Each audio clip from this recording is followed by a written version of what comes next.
Langsung saja kita mulai ya. Assalamualaikum warahmatullahi wabarakatuh. Perkenalkan, nama saya Muhammad Aditya Pratama.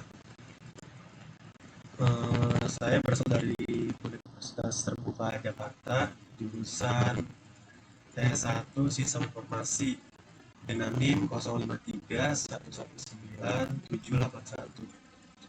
Oke, di sini saya akan mengerjakan tugas 2 matkul struktur data. Nah, di sini sudah diberikan 2 soal. Untuk soal yang pertama itu kita disuruh membuat program Java yang mengurutkan data dari terbesar ke terkecil menggunakan metode merge sort. Di sini kita disuruh menentukan sendiri nilai variabelnya minimal 8. Lalu setelah itu kita buat analisa kinerja algoritma menurut kita masing-masing. Lalu yang kedua, di sini kita disuruh membuat program Java yang mengurutkan data sama kayak atas ya, yang mengurutkan data dari terbesar ke terkecil menggunakan counting sort. Ini beda sini, ini beda metode.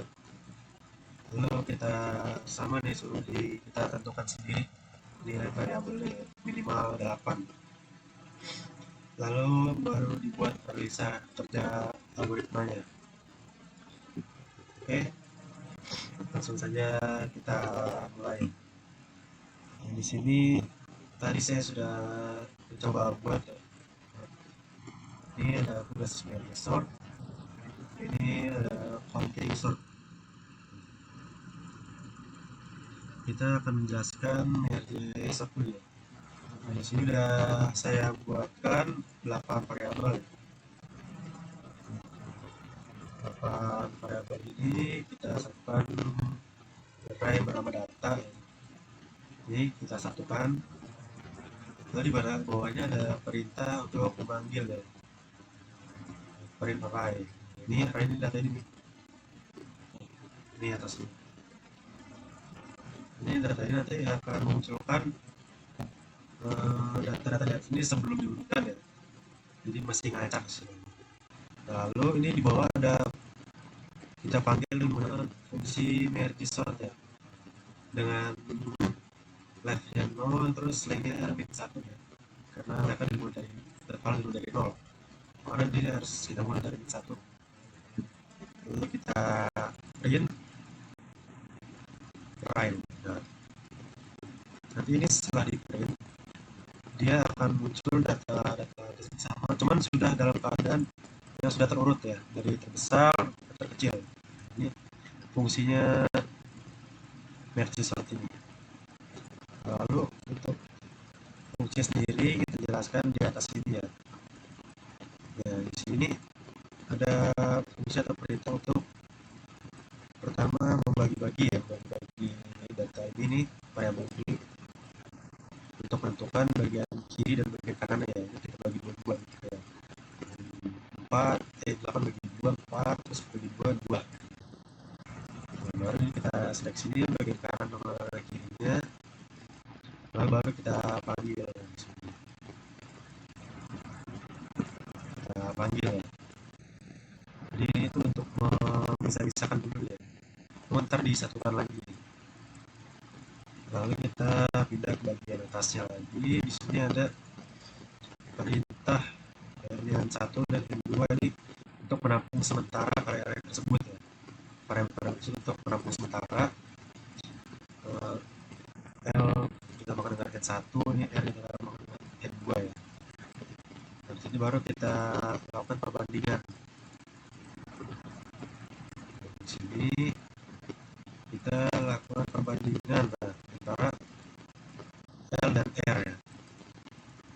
Jika ada R maka akan dimasukkan ke dalam mereka ya. Dan jika yang terbesar adalah nilai akan dimasukkan ke mereka. Lalu jika yang terbesar ada array baru akan masuk ke mereka juga sama. Nah,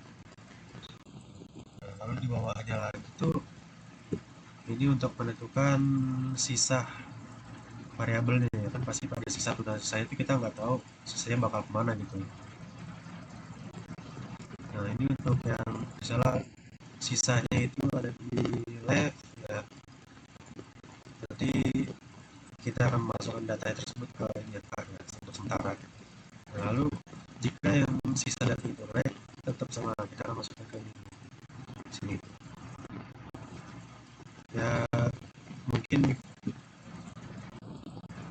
itu sekian penjelasan mengenai merge sort ini ya. Kita langsung coba jalankan saja programnya. Oke, kita tunggu.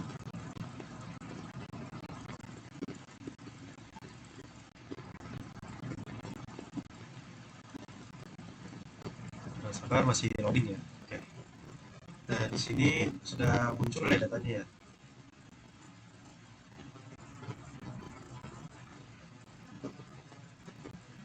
Nah, ini ada data sebelum diurutkan ya. Ini kita print data array tanpa menggunakan merge sort ya. Jadi yang muncul itu eh, acak gitu. Sesuai urutan yang atas ini. Jadi bukan berdasarkan yang terbesar ke kecil ya. Namun setelah kita tambahkan si merge sort ini, hasilnya dia akan menurut ya. Hasil warnanya dia akan menurut dari terbesar ke terkecil. Lalu kita lanjut ke tugas counting sort ya. Sini untuk variabelnya saya samakan ya dengan sort ya. Di sini variabelnya saya samakan ya. Di sini variabelnya ya, lainnya sebelum diurutkan ya, sama kayak sebelum data sebelum diurutkan. Nah, dia akan muncul begini. Nah, lalu ini ada fungsi counting sort ya. Ini saya tambahkan counting sort. Nah, di sini langsung kita print. Nah, nanti hasilnya ini akan diurutkan ya dari terbesar kecil seperti pada tugas merge sort sebelumnya.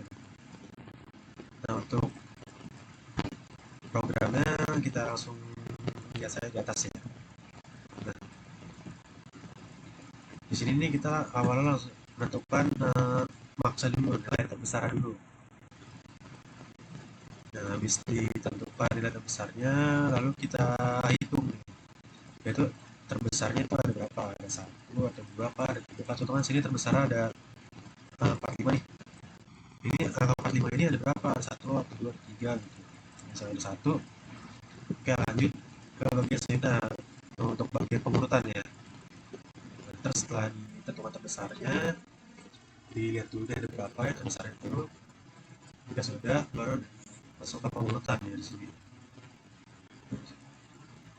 Ini dari 8 variabel ini nanti akan diurutkan ya.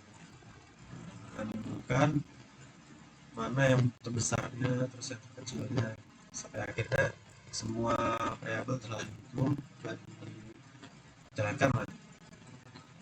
Dan muncullah hasilnya, yaitu urutan data dari terbesar ke terkecil. Oke, langsung saja saya jalankan programnya ya.